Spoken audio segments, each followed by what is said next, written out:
do you think history will remember you? As a spy that turned his family in. Do you care?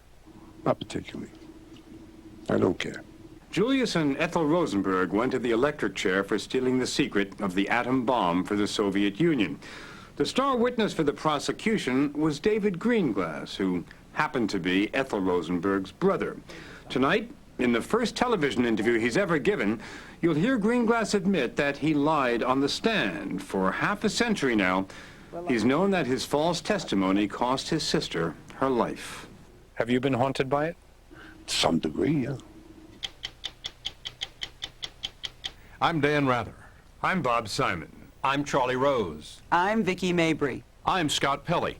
Those stories tonight on 60 Minutes 2.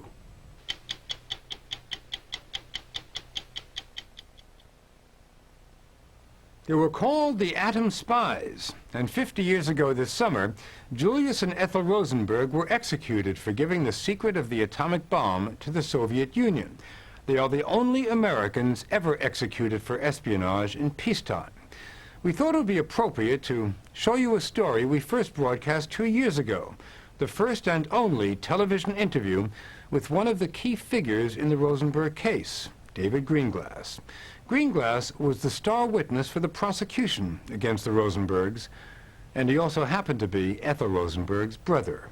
Greenglass served 10 years in prison for his actions as a traitor, then changed his name and dropped out of sight.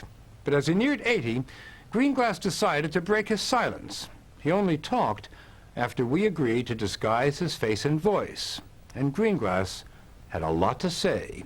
He admitted that he had lied on the witness stand and that his false testimony had cost his sister her life.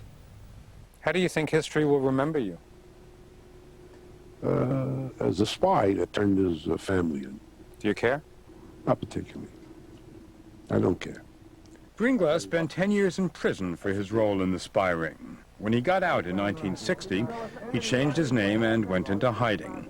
He never seemed interested in telling his side of the story, and probably never would have if a reporter named Sam Roberts hadn't spent 13 years tracking him down. Roberts, who just wrote a book on the case called The Brother, helped us obtain our interview with Greenglass. He only agreed to do it after we agreed to disguise his face and voice. David Greenglass, Mrs. Rosenberg's brother. His story begins in the summer of 1950 when the FBI took Greenglass in for questioning. He confessed almost immediately to spying for the Soviets and quickly implicated Julius and Ethel Rosenberg and his own wife, Ruth. Greenglass and the Rosenbergs were arrested. Ruth Greenglass was never even charged. That's what I told the FBI. I said, if you indict my wife, you can forget it. I'll never say a word about anybody. It was quite simply David's choice, he says today. He turned on his sister to save his wife. I would not sacrifice my wife and my children for my sister. How do you like that? Greenglass made his choice when America was at war with communists in Korea and in fear of Stalin's Russia, which had recently tested its own atom bomb. The four spies were unlikely actors in a Cold War drama. Julius was an unsuccessful engineer. Ethel spent most of her time raising their two sons. David was a draftsman and a tinkerer, and Ruth was a wife and a mother. All had been ardent communists. During World War II, Greenglass, then a sergeant, was posted to Los Alamos, the secret army base in New Mexico, where thousands of scientists and soldiers were building the atom bomb. Even though you had a very specialized and relatively low-level job, Yeah. you had a pretty good idea of the big picture. Oh, of course. How could I not? There may have been some people that didn't know what was going on, but I never came across any of them. Greenglass says Julius Rosenberg recruited him to spy with a simple sales pitch. He said we have to help our ally, and Our ally, Russia. Russia was an ally at the time, and that we have to help them with all the information we get. Greenglass told the FBI that he gave the Russians sketches and details on the device used to trigger a nuclear blast. He was no James Bond. Did you enjoy being a spy? Did you like the idea? No, not particularly. No, not particularly. I was continually conscious of what's behind me. Well, I didn't enjoy it. I just did it because I said I would. Did you realize how dangerous it was for you? Yeah, I didn't really think it was because I didn't think the Russians were an enemy. After the war, Greenglass and Rosenberg opened a machine shop together. Greenglass's career in espionage was over, and he thought he'd gotten away with it. But 4 years later, Rosenberg warned Greenglass that the FBI was onto them and urged him to flee the country. So Greenglass had a family passport picture taken, but he had no intention of using it.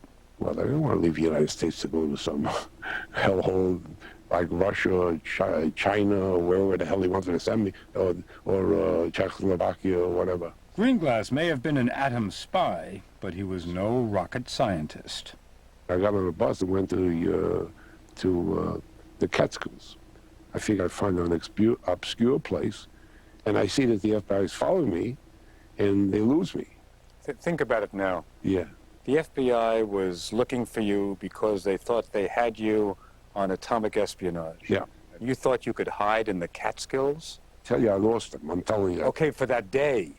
But you were thinking of taking your wife and your kids there and hiding out. I know the Catskills quite well. Greenglass never made it to the Catskills. He went into custody instead. Within hours of his arrest, he began cooperating with the FBI, sealing the Rosenbergs' fate. At their trial, he described an evening he and his wife Ruth spent at the Rosenbergs' New York apartment in 1945. He brought sketches and handwritten notes about the atom bomb with him, and after dinner, Greenglass told the court they got down to business. Greenglass said they set up a typewriter on a folding bridge table in the living room and turned his handwritten notes into a neatly typed document for the Soviets. Prosecutors asked Greenglass who did the typing. Ethel did the typing, Greenglass answered under oath. Then Ruth Greenglass took the stand and told virtually the same story. When the Greenglasses told that ordinary, seemingly undramatic story about Ethel doing some typing, very few in this courtroom in Lower Manhattan missed its significance. It was virtually the only evidence the government had against Ethel Rosenberg. Prosecutors argued that Ethel typing those notes proved she was an active participant in the spy ring. After the trial, they admitted that without that typing testimony, they could never have convinced the jury that Ethel was anything more than the wife of a spy. And that is not a crime.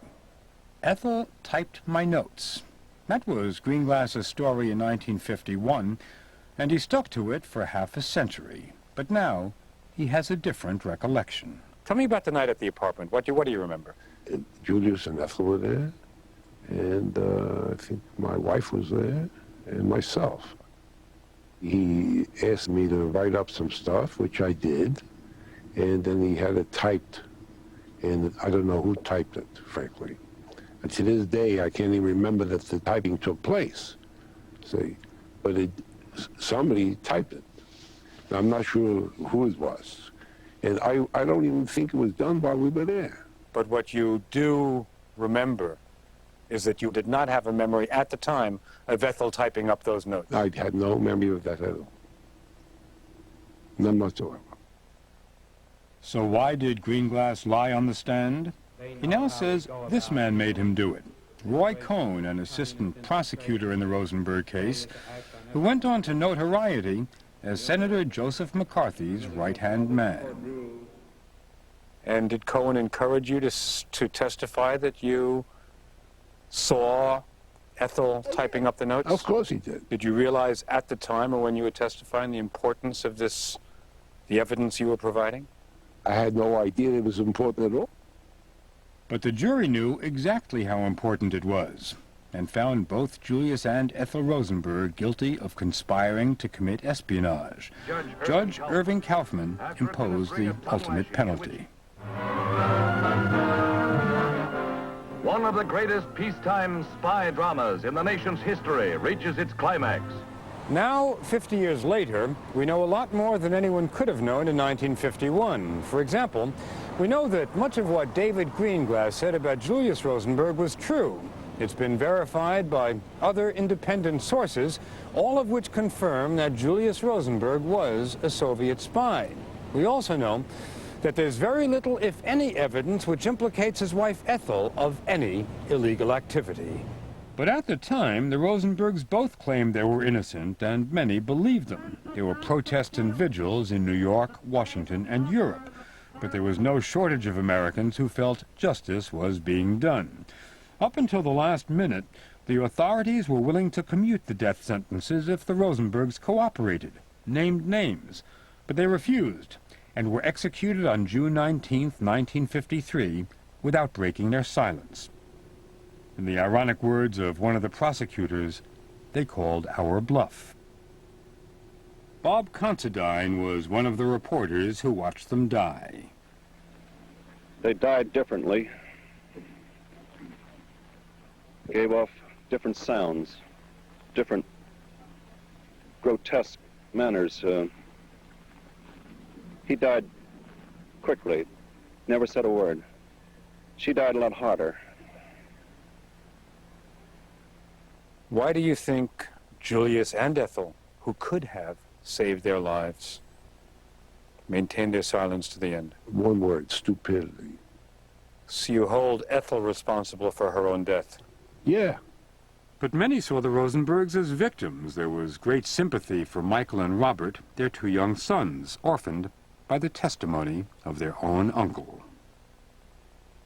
You haven't seen the Rosenberg children, the two boys, since the trial? Mm-mm. What would you say to them if they were here today? I would say, I'm sorry that your parents are dead.